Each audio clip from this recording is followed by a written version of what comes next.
Halo, Assalamualaikum warahmatullahi wabarakatuh. Perkenalkan, nama saya Zabri Balisa ini.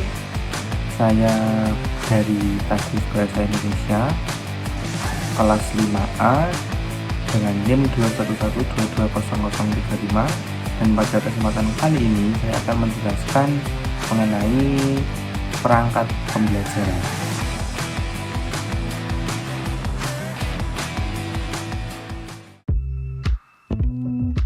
Yang pertama yang akan saya jelaskan yakni perangkat ajar,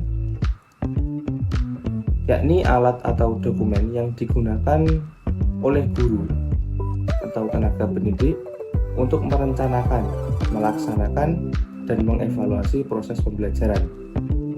Perangkat ajar biasanya disusun dengan tujuan untuk memfasilitasi tercapainya tujuan pembelajaran yang efektif dan efisien. Komponen yang sudah saya jelaskan tadi, seperti halnya bahan ajar, kemudian media ajar, yang selanjutnya LKS, itu termasuk di dalam perangkat ajar. Dan tidak hanya itu, di dalamnya juga terdapat RPP, kemudian kalau dulu itu disebut sebagai silabus, dan kelima komponen ini tadi itu menjadi satu kesatuan dalam perangkat ajar. Dan pada kesempatan kali ini saya akan menjelaskan perangkat ajar yang disusun sesuai dengan kurikulum yang berlaku saat ini, yakni kurikulum Merdeka. Kemudian yang selanjutnya yakni modul ajar. Modul ajar adalah salah satu bentuk perangkat ajar berupa bahan pembelajaran yang dirancang secara sistematis untuk memfasilitasi proses belajar siswa secara mandiri maupun dengan bimbingan guru. Modul ajar biasanya terdiri dari materi pembelajaran, latihan soal, dan evaluasi yang dirancang untuk membantu siswa mencapai kompetensi yang diharapkan dalam kurikulum. Dan modul ajar yang sudah saya buat itu saya hubungkan dengan media ajar yang sudah saya buat, kemudian saya aplikasikan di media yang saya buat kemarin. Dan materi yang saya ambil itu adalah materi menyimak. Nanti akan saya tampilkan di slide berikut. Kemudian yang selanjutnya penjelasan mengenai media ajar. Media ajar adalah alat, bahan, atau teknologi. Ya, jadi media ajar itu tidak hanya berupa fisik, yakni berupa teknologi yang digunakan dalam proses pembelajaran untuk membantu penyampaian materi secara lebih efektif dan menarik. Media ajar berfungsi sebagai sarana komunikasi antara guru dan siswa agar materi dapat dipahami dengan lebih mudah. Penggunaan media ajar dapat meningkatkan perhatian, pemahaman, serta keterlibatan siswa dalam proses belajar. Jadi penggunaan media ajar tersebut itu berfungsi atau memiliki fungsi agar si siswa itu lebih terkesan aktif, lebih komunikatif ketika proses pembelajaran berlangsung. Seperti itu. Kemudian yang selanjutnya LKS atau lembar kerja siswa adalah bahan ajar berupa lembaran atau buku yang berisi panduan bagi siswa untuk melakukan kegiatan belajar secara mandiri maupun dengan bimbingan guru. LKS biasanya dirancang untuk membantu siswa dalam memahami materi pelajaran melalui berbagai latihan tugas dan aktivitas yang mendukung pencapaian kompetensi dasar.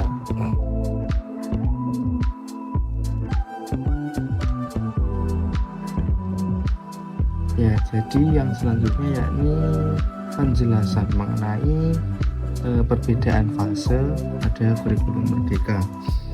Jadi perbedaan kurikulum Merdeka itu memiliki 6 fase, yakni fase A, terus yang kedua fase B, yang ketiga fase C, yang keempat fase D, yang kelima fase E, dan yang keenam fase F.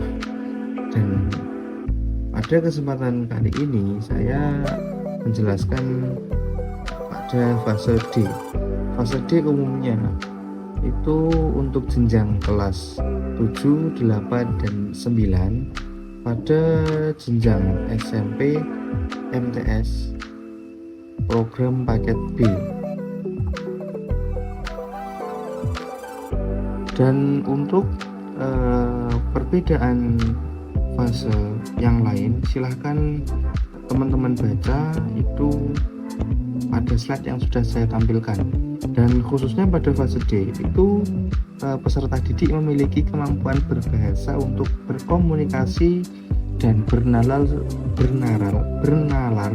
sesuai dengan tujuan, konteks sosial, dan akademis. Peserta didik mampu memahami, mengolah, dan menginterpretasi informasi paparan tentang topik yang beragam dan karya sastra.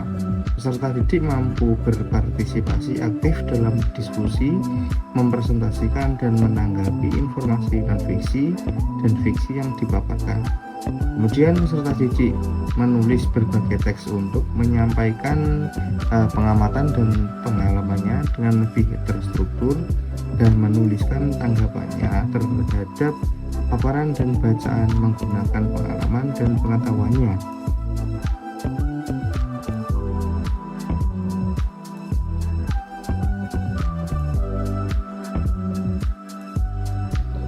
Kemudian pada slide berikut akan saya tampilkan modul ajar bahasa Indonesia dengan materi menyimak teks diskusi paparan teman pada tingkatan MTS kelas 9 semester genap fase D.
Jadi asesmen atau penilaian itu terbagi menjadi 3.